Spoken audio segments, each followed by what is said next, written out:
Can you hear me? Okay, great.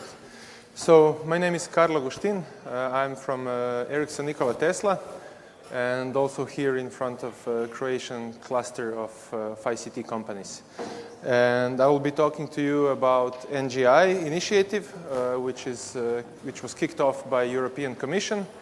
And I'll just tell you briefly what is it all about and what's the goal and how the initiative plans to achieve this goal. I will try not to be too boring.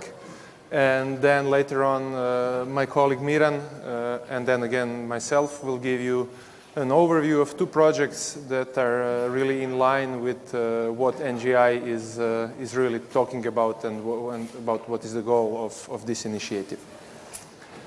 So we'll have at the end a short Q&A session, so if you have any questions, we can discuss it later on. So to start with, I'll try not to be very boring. You all know everything about the internet, of course. There are just three things that I would like to point out on this timeline. I've tried to point out the most important things that happened throughout the past, which have actually designed the internet as it is, and which has brought us to where we are with the internet today. So first, what I would like to say after internet was actually introduced all the way up until 2001 would be the time, as I've called it here, while online services have been trying to imitate the physical world.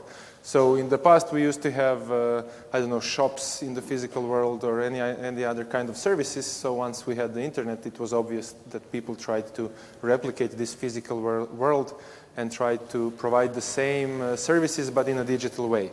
So the whole internet business was growing quite fast in this period. Google was started to be present on the market, and some other respectable companies. And all of this growth has actually brought to dot-com bubble. Some of you might be aware of it, some of you not. But basically what has happened is that the investment markets have put a lot of trust into those businesses, invested a lot of money, and then in the end, it started in somewhere beginning of 2000. The markets dropped drastically. And most of the companies that have been part of this bubble have defaulted, and around $1 trillion American dollars was lost in this process. So by 2001, the whole bubble has burst, and everything was reset. So I think that this was the point when let's say the new era of internet has also started, and this is what I say. And it's been happening all the way until now, where we have all of those startup companies, internet companies that are still present, still in the market today, and still making high profits. One thing in common of all of those companies founded behind 2001 is that they have really integrated with our social life. Everything that's now on the market on the internet is trying to be part of our lives, and we really got used to living with this internet. Another important thing is the evolution of mobile networks, of course, which I didn't put on this slide, but I've put iPhone and Android as platforms. When they appeared, when we got the mobile phones, the things exploded completely. So when we see this, that internet is integrated in our life, it means actually that we are trying to now replicate digital world into the real world. Now we want to have everything communicated, car with another car, or maybe a plant, or maybe environment as such, or our houses, or whatever is communicating with other devices, with other machines. So this is where we are going. And this is really the topic that NGI is focused on, and this is how to prepare and how to make the internet a place, a tool that will really support this socio-economic aspect, and that will be there for us, for our needs. So what is NGI? It's actually, as I said already, it's a new ambitious initiative of European Commission that has the goal to develop the internet of the future. So, I mean, what it means if we try to really feel it and see what's going on. It means that this, let's say, new internet will have to enable us as I said, to communicate more, will enable the devices, things to communicate with itself. And those are just the examples of types of projects that will be done, that is already now piloted, but what we expect in the future to grow drastically. Smart city projects, environment protection projects, connecting transport. I mean, great example is IoT deployments, which about 84% of such projects are addressing sustainable development. So it's either protecting nature or having cities function in a more efficient way, or whatever is crucial for today's challenges. So in the past, or let's say today, internet was all the time, let's say it this way, primitive.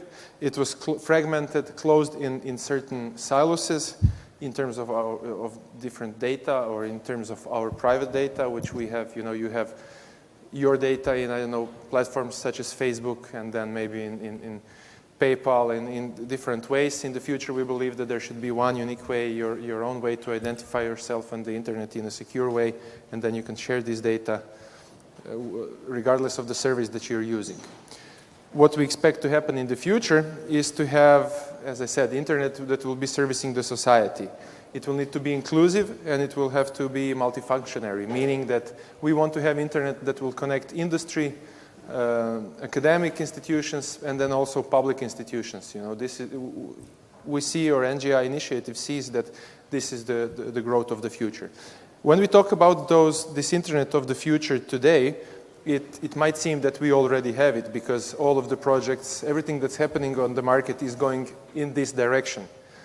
But however, if you go down to the bottom, we can see that the things are going this way, but it's not there yet. So NGI wants to focus on next generation of mobile networks, on cloud computing, IoT, of course, big data, and artificial intelligence. Those would be the technologies, the concepts that NGI wants to rely on to transform the internet from what it's today to what it will be in the future.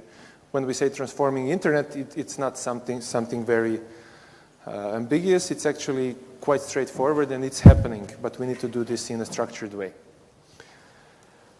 So another interesting thing that the NGI has kicked off, it's the online map. We have the whole European Union on the map, and then all of the stakeholders, all of the corporations, educational institutions, public institutions that are driving projects which are in line with the objectives of NGI can position themselves off the map and put some descriptions about the projects and how they're working. At the moment, there's more than 100 projects ongoing and registered in this map throughout the Europe. In Croatia, we have 2 corporations which are on the map. We have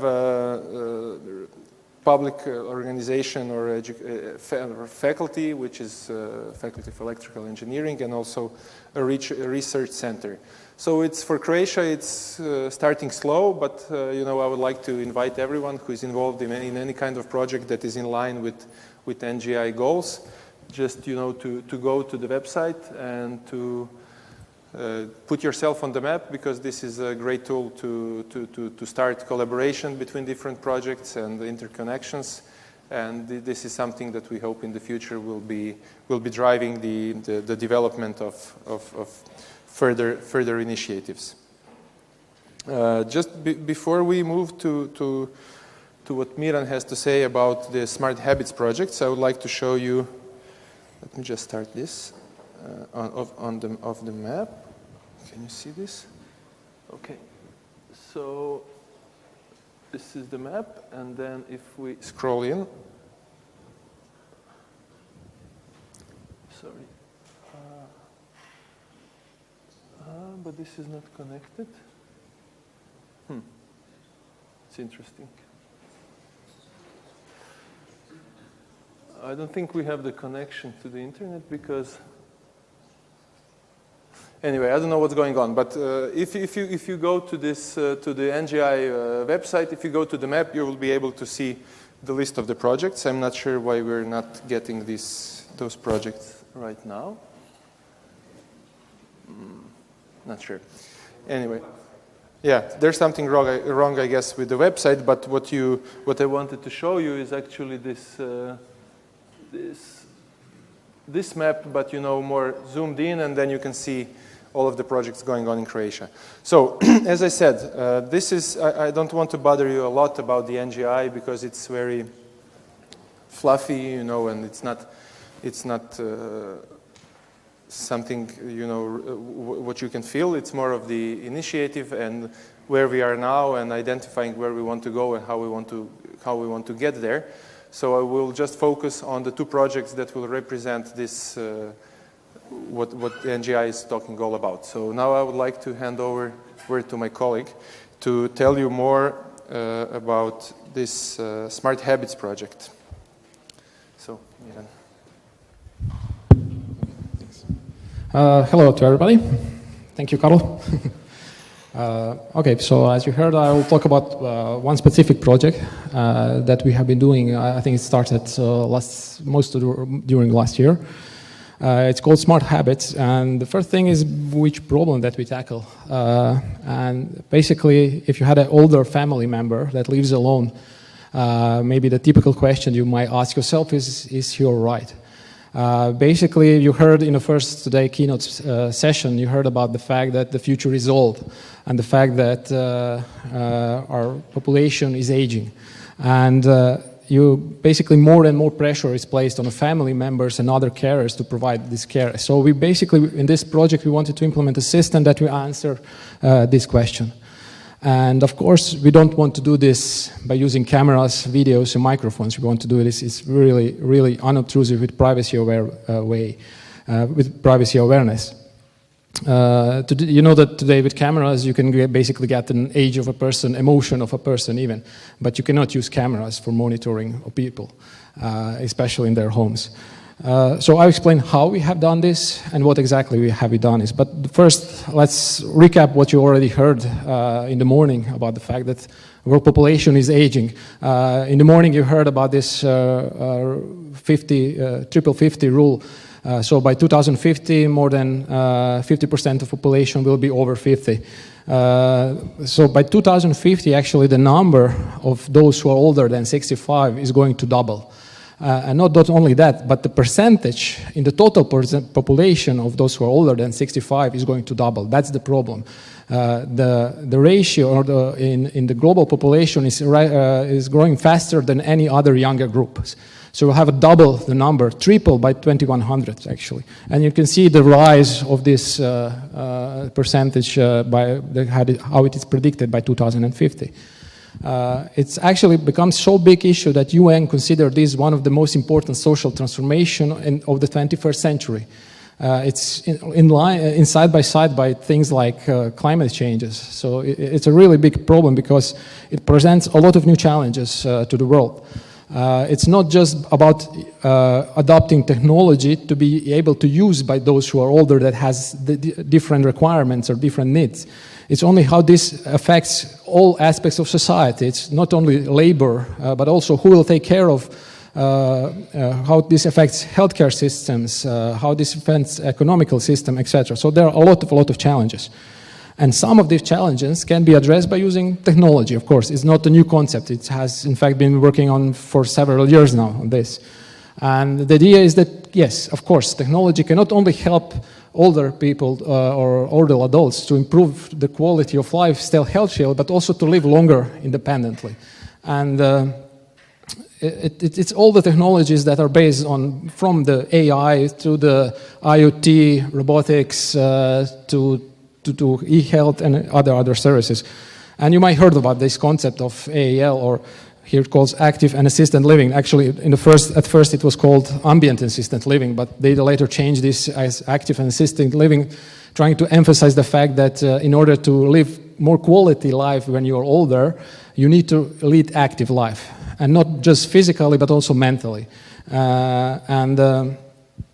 What's basically done, it has become one of the major components of research and development programs worldwide. It's from Canada to Japan. In Europe, you can see here the data that only through one program they already invested over 700 million euros to research and development about these technologies.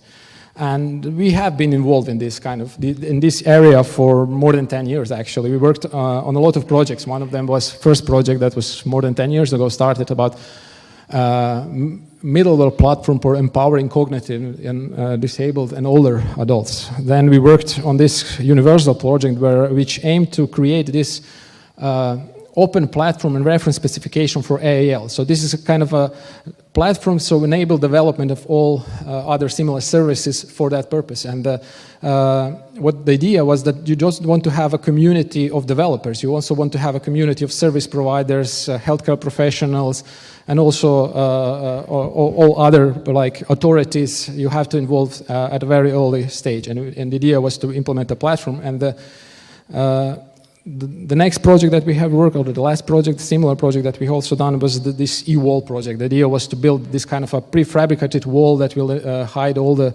ICT behind it and help older adults to live longer independently. And the common thing with all these projects that we have been working on, that these are all open source projects. And not only open source, but actually real free and open source projects. It means they're published, they have been developing with the community and for community. After we have finished them, we give everything to basically release under, and not by basically some common, some more restrictive license, but actually it was given as Apache license. It means that it can be used for commercial purposes. So, so what I wanted to say with this slide is that we have been working on this for a long time. We have been working for more than 10 years in this area. On these various open source projects and also these challenges of aging society. And we worked with a lot of partners, more than 50 partners in the world that are involved in that. So this is a sort of an introduction, what I wanted to say, what we in fact have built. So in this project we built something that I named this home care assistant for the support of loved ones. So the idea was to implement a system that answered this question, is everything okay with my parent that lives alone? Because besides having this trend of having aging society, you have the problem, another trend, and this is the rise of single-person households in the world. What happens if you compare to last 50 years, what happened is that you have the change in a society in a way that used to have in a single household, you have several generations living together. Today, the percentage was around 5 to 10% depending on the country. Today, the average is more than 30%. In Nordic countries, I think in Denmark, is more than 50% of households is single-person households. In Croatia, 50% of those single-person households is inhabited by the person that is older than 65. So you have these trends. So if you had this pressure of if you have more older people, how do you take care? How would you provide the care? So we have the idea to implement this very, very actual simple system that will just answer this question, is everything okay? So I will explain how we wanted to do this. So we wanted to use very simple sensors, devices that measure like simple door sensors, door window sensors, motion sensors. The idea is that you don't use obtrusive things like cameras or microphones. This is something that have really big acceptability issues. And you want to use this, and the system is able to learn what a typical person habit is. I'm talking about habit, not about behavior of person. We are talking about habits like switching on a television in the morning. And the idea is that always system is able, based on, is this one single sensor or is it multiple sensors in the house? Depends what the user wants, what the user is prepared to sacrifice for their privacy, in terms of privacy. Do you want to share all this information or do you want to feel more secure? And the idea is that if something out of this pattern, what usually is going on, happens, it will simply send a warning to their family members or other carers. So that is a very, very simple idea. And what it does is basically what what was mentioned in the first session this morning is that you have a lot of these devices, sensors, measure everything. And now you have, and what do you do with this data? So this is one example where you can use this data because today smart home environments are reality. You can buy them off the shelf today and use them for a long time. So what we have basically implemented a service that uses this data and tries to provide something new, like reassurance that everything is okay. So this is how it works. And pretty simple concept. The key here is this privacy-aware habit pattern recognition component that we used. But we also find out that you can use this for any other purposes, from smarter healthcare services, home building automations, and and hence building performance. Basically, there are many, many other usages of this. The key points here are that this is the service, let's say, for the society or the people in society, and the key is that it's privacy awareness. So each person knows exactly what each sensor is doing. This is very important. You don't want to hide the sensors in the appliances and users not being aware what they do. You have to explain them. They don't know where they are and what they do exactly. You need to give them control of the data and control over the system. What we also realized really soon is that we envision the system that the person that lives alone is just an object of observation. There has no other interaction with the system. While the family members, for example, are the ones who will get warning when something happens. But this was a mistake because they want to have control. They don't want to have control over when the message is sent. They want to have control what the system learns. So we basically give them this control. So every time the system learns something, he asks them. It's not just controlled by selecting which data, of course, which sensors they send and what they do, and of course having the ability to delete all the data at any time they want. But it's also about when the message is sent and what system learns and whether this is applied and with whom they do share this information. So for example, today, if you use a smart home solution, you basically have some kind of a portal where you can use and see all this data today. But the idea is, why would you share this data even with your family members? Why they need to know when are you or watching television, cooking, or something else? So they don't need to know this. Also, human cannot detect all the patterns as machine learning algorithms can. Because it's not just by using one sensor, it's also relations between the different sensors that happens. And so why would human need to look at this and find it out on a regular basis? And thirdly, why the user would need to manually set it up? We've had one partner that basically said that they have a smart home solution, they have a rule-based system, but after first months, nobody used their rule-based system. Why? Because it's not interested. Why would they use it? So why would they need to do this? You can use this with a system like that will set this automatically. Other key points are, we really focus on this function providing just an answer, is everything okay? And also having this machine learning based detection of unusual situation. We don't consider this as an emergency system, not as a medical system. We consider this as more of a reassurance system that everything is fine. And you can really, after using really small number of devices, have really good reassurance levels. And it, of course, could be applied on any other categories. The last thing I wanted to talk to you with how or where we have implemented this. So beside the fact that we worked previously also, these are a lot of open source projects, what happens is that Ericsson, I think, started a couple of years ago. It's called a concept of Ericsson Garage. Basically, corporations have found or seen the value of having what smaller companies, startups have. And the idea is to try to also have this, use this value, because usual R&D processes are really expensive because of the quality assurance, etc. So we want to have this kind of a small agile teams where in sort of a garage startup-like environment develop something. But it's not only that. We open up in a way that we want to have partners. So not clients, but actual partners, which can be other telecom operators, academia, startups. Using this Ericsson Garage, we also have a startups competitions because we realize, or companies, corporations have realized that need to work together with community, especially into innovation area where they can innovate together. Because on one side you have something that creates value, usually the startups have, but they don't have things that maybe bigger corporations have, like global network, the fact that we are there in 150 countries. So we developed this in this kind of environment together. We had cooperated with one also operator, we also with one association, and we developed this in 6 months actually, end to end. It's already been evaluated with a lot of users' data, and we are already running real trials with it.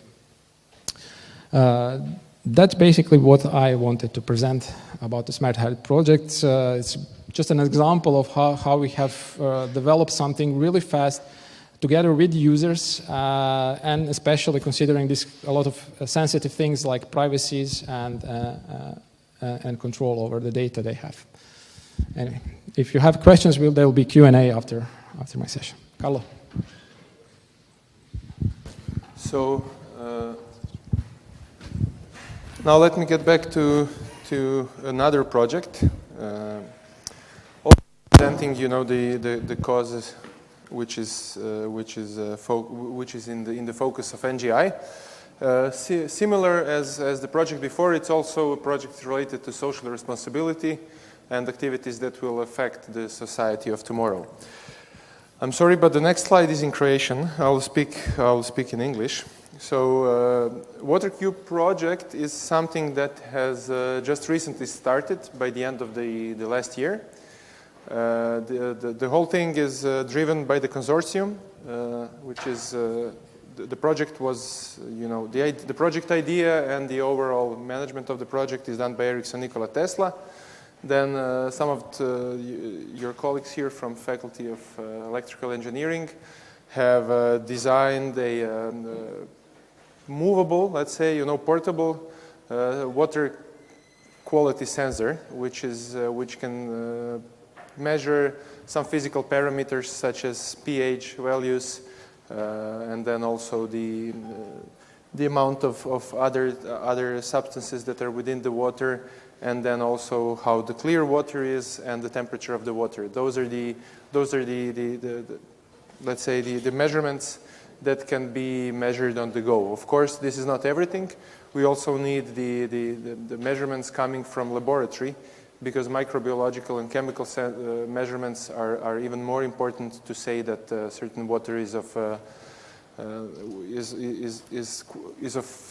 enough quality that the people can drink this water. So then, besides Ericsson and Faculty of Electrical Engineering, we have also Andrija Štampar, which is a public health institution. They're the ones that are actually defining what needs to be measured, and also they're defining and they're also evaluating the data that is being measured, and then they will be giving the recommendation to the end users. And then also we have a startup which is called Friva. It's a local startup here in Croatia. Those guys are focused on promoting the availability of high-quality, fresh drinking water, which is free of charge. They're fighting against the plastic bottles and want to decrease the amount of the plastic bottles that people carry around. And they also promote, and want people to carry their own, let's say, glass bottles, fill the water at any place where you can get it for free, and then drink that kind of the water, not the one from the plastic bottle. So this is the consortium. There are two things that we would like to achieve. One is, as I just said, promoting this availability of safe and high-quality drinking water for free, which Croatia is among top 5 countries regarding the amounts of the fresh water available within the European Union. And so we want to promote this. We want to decrease the amount of plastic bottles as part of our waste. But then we are also aware that if you're promoting and telling people where they can find free water, you will also at a certain point need to tell them what's the quality of that water. If you want to promote it, you need to take care of this.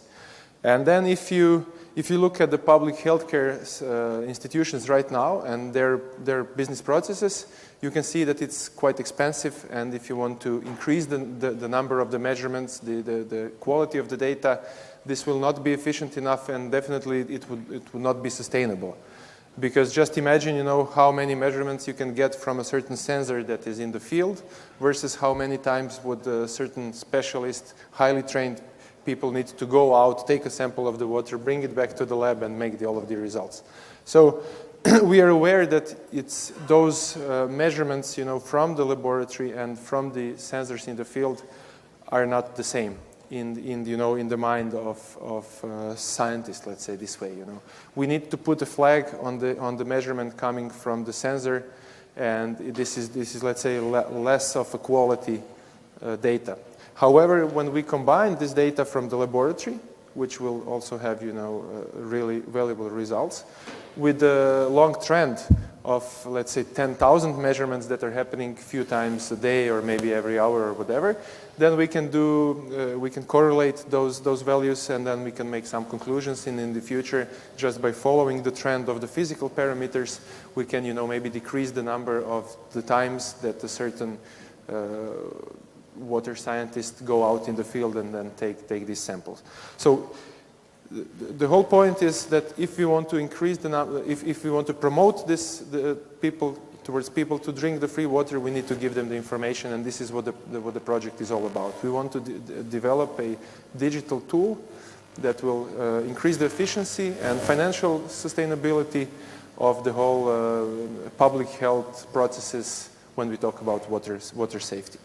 So how we plan to do this? We want to implement three, let's say, concepts that are quite trendy in the past 5 years, which is crowd mapping. We want people to really, take the photo of the place where you can drink the water for free, put, a georeference, which is done by the phone, and then upload this to the map so everyone can have access. And, for example, tourists can see where they can drink the water for free. Then we want to introduce crowdsourcing, which is we want people to carry those sensors one day, and to really, when they get to the place, to measure certain values, and then just, to populate the database. And the more data we have, the better the feedback will be by the scientists. And then there is a big challenge, or what we call citizen science. This is, there's two big challenges. First of all, how to make and motivate the scientists to really accept that, citizens will now be involved in this process, how we can make the citizens' measurements really relevant, and what needs to be done in order that the science will accept this data and then provide some kind of the feedback on this. On the other hand, we need to really find out what motivates the people to collect this data. I mean, are people even motivated, to collect the water quality data or not? Maybe this is. I mean, we also need to find out what are the most crucial challenges that we need to overcome when it comes to crowdsourcing. Is it technology in terms of mobile sensors? Is it I don't know, applications, user interface that needs to be done in a certain way, or is it just connected to the actual environment issue that's relevant for the local community? There is a lot of parameters here, so we plan to, or we are already talking to some of the psychologists that are investigating this part of user interface and how to motivate people to use the technology in order to do, some activities of greater social good. The technologies that we are relying on, I mean, it's quite straightforward. It's mobile networks that will collect the data from all of the sensors in the field and then send it to the central platform through Ericsson IoT platform, and then it goes in a central place where it's combined with the laboratory data, and we do some advanced analytics and hope to get, quality enough information that we can provide some kind of the feedback back to the end user, whether it's public healthcare institution or just any of us that wants to know what's going on in the environment. So there is the website of the project where you can find more information. In the meanwhile, what I just want to show you from the website is let me see. Okay, how do I get there? So let me start the website. We'll see. So on the website, which is waterq.info, you can get more info about the project, but I would like to show you just one thing which really easily describes of what we want to achieve and how and what the project is focused about. So with our partners from public health, we have identified 4 different major, let's say, sources of contamination regarding the water quality. So it's industrial. You can have, certain factories along the rivers, so you might have industrial pollution, There's also urban pollutions, means, you know, in some of urban areas you can have sewage going down to the underground waters, which will affect the quality of the water that we drink. Then agriculture. I mean, sometimes we don't think about it, but in the end, all of the fertilizers, all of the protection chemicals that we spray will affect the quality of the water. So, and then also climate changes. If we have a lot of rain, if we have a drought, things will change and the water quality will deteriorate. Maybe even emphasizing some of the other three pollution sources. So once this pollution goes into the water, we see it going in two different ways. On the left side, you have the water that's in the public water supply system. This part is already covered by public health institutions, so they will collect samples in a certain frequency. They will do the laboratory tests and present the results to whoever needs to have these results. This is done in a reduced frequency because it's expensive, and it happens as it is right now. What we want to see is how to combine this, let's say, business process with the one that we are proposing in this project. And what we are saying here on the right side is that it's not only public water supply that we get the water from, it's also different springs in the nature, here on Medvednica, for example, or some wells or wherever you can access the water for free. So we want to say this water supply also needs to be monitored, and then these cheap sensors that can send the data through the network for the further analysis is the best and the most efficient way to do it. So once we get the data from the public health institutions and then the data coming from the sensors, it will go into central platform for analysis, and then it will be distributed through different interfaces depending on the role of the people using this data. You know, what we say is public health needs to have certain view on this data, whereas end user citizens need to have another view, another information from this system. So, and yes, then this is our partner, startup Friva, that will be channeling this information towards the end user, everyday users, citizens, you know, that needs to have some kind of high-level information of water safety. So this is all. Now, maybe if we have time. I'd like to, first of all, thank the guys for this very interesting and, if I can say, futuristic talk. And if there are any questions, we'd be glad to hear them and discuss.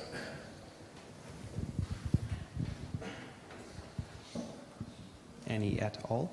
Well, I have a question. You were earlier during the presentation, the colleague was mentioning the problem of that. So the world population is aging, and how do you think that this will impact the future, and what are exactly the steps we as the engineers need to make to avoid those problems and to fix the future? Yeah. Okay. Well, this is the most experience about that we got on this universal project is basically finding out that it's not just engineers that need to find technical solutions to certain problem. It's actually the whole ecosystem that needs to work together. It involves even authorities that needs to make from the public authorities to standardization.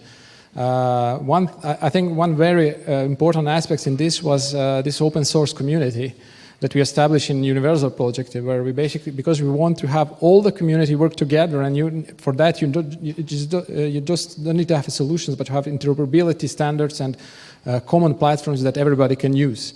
And based on that, then everybody can actually build particular application for particular service. So this is what I want to show one example of how you can build something really simple, really quickly, and try to see whether there is a value, and then it will go on. So I guess this community is one very, very big aspect of that. What do you think could happen in the future if the society doesn't become aware enough, and if we come to the 2050 where we have doubled the inhabitants of the Earth, the percentage. Yeah. So what's the worst case scenario Well, in I think that when actually starting to see the problem, like the lack of labor force, then the industry starts to see, okay, I have to do something about it.